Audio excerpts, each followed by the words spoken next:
Well, I'm coming to you from my kitchen, and I wanted to tell you a little bit about what happened today. I left here at 8:30 this morning to go to a meeting, and it's 3 o'clock now, and I'm just now getting home. And when I woke up this morning, I prayed, and I asked the Lord to, I need to find a church, and so I asked the Lord to help me find a church and some people, that could take me. And then I also asked him I went to an AA meeting, and I asked him for somebody that would give me a ride back and forth to the meetings and to make friends there. New start, new life and everything. Well, what happened was, I got down to Preston and Pasadena Boulevard. I'd already gone almost 2 miles. And I asked this man with like a SUV or something that was packed full of stuff. And I just asked him if he knew where the Legacy Club was. And it was on East Austin Street. And so, first I went to the restroom in the gas station, and I came back, I said, and I'm thinking to myself, I walked and I hitchhiked across the United States for 18 months, and I never had a worry. However, this time, I need to ask the man, So, I got out of the gas station, and I said, you're just a good old Texas man and not a serial killer, right? And he looks at me and he's like, no. And I knew right away, my instincts, because that's how I live life, is by my instincts. So it took us like 30 minutes to get the wheelchair in the car and in the Subaru, whatever you want to call it, because it's a bulky dang thing. And so we got it in there, and we're driving around, and we can't find the street. And for some reason, I thought we were supposed to go down Lafferty, which if we would have found the way if we knew where we were going. And so I asked him, I said, are you going to stop and ask for directions? He says, I'm not going to ask no for damn directions, I'm a man. And I just started laughing, and we hit it off, and he started telling me about his wife. And his story is this: 5 years ago, his son had a brain tumor. And before he found out about the brain tumor, he hugged his child. And he loved it. He just felt such overwhelming love for his son. He felt like maybe it was wrong to be loving someone that much, or something that much, someone. And not long after that, they found out that the child had a brain tumor. And so this guy hadn't been praying very much. And his name is Mark. His name is John Mark. And beautiful name, by the way. His wife's name is Rhonda, and I can't wait to meet her. And anyway, he was in the chapel, and it was at 3 o'clock in the morning, and a man that he hadn't seen in over 5 years, he said he ended up at the hospital chapel where Mark was, praying for his son. And what Mark prayed was, he said, God, my son belongs to you anyway, so if you decide to take him home, then help me be able to live with that.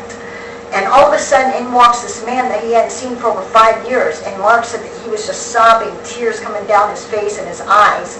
And as soon as this man walked in, he said, God sent me to you. And they hadn't seen each other in 5 years. And this is the way the Lord works. And immediately, he said he felt a peace come over him. And he felt that he knew that his son was going to be okay. And then his wife met him coming down the hall.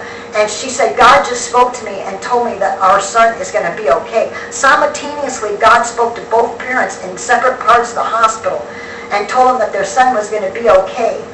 And it's those kinds of stories that take me out to the streets, that make Jesus, Jamie, and the Journey what it is. It's those kinds of stories that people tell me that I can come and I can tell you. And the funniness, it took us over an hour to find this meeting place. And once we did find it, 2 men were standing out there. We kept calling, and of course it didn't open until 11. And so 2 men were out there, and they helped us get the wheelchair out. They helped us get it set up. And so Mark left me his phone number, and he told me his wife was a firecracker and that we would get along really well. We were just laughing and having such a great time. And Jesus is so wonderful. And let me back up a minute. On the way there, going down Pasadena Boulevard, I felt like 2 or 3 drops of rain on my head. And I just got done reading in the Bible. I don't know if it was Isaiah. I think Isaiah prayed and prayed for it not to rain. And it didn't rain for 3.5 years. And then he prayed again, and it rained. Well, I prayed and I said, Jesus, please don't let it rain on my head until after 3 o'clock, because I don't know why I said 3 o'clock, but I just got home at 3, about 2:45. And, well, anyway, Mark dropped me off, and then I went to the meeting, met some new people, had my eyes opened about some things with my sobriety. Because, see, I have 17 years off of doing drugs, crack cocaine, crystal meth. And I have over 30 years of not drinking, of alcohol. However, I have almost 4 months off of medical marijuana. And when I mentioned that in this meeting, they were talking about, the marijuana maintenance program. And I didn't mean it like that, because I didn't do it to get high on it. Just like my pain pills, When I take my pain pills, sometimes I do feel it in my head. I'm not going to lie to you about that. So I believe that I'm going to have to change my overall clean date to 0. Because until I have these 2 surgeries on my eyes, I'm not clean. I'm not totally sober without these medicines. And so, I recognized this, I knew this, and then on the way home, and I got here, I couldn't find my keys anywhere. So I went into the office, called John Mark, and he says, I don't see the keys in the car. So he said, call me back and let me know. So I had to leave my license, or my ID, and I did get food stamps, by the way, with no Texas ID, just like Section 8. So now I'm waiting to get a Texas ID with no birth certificate.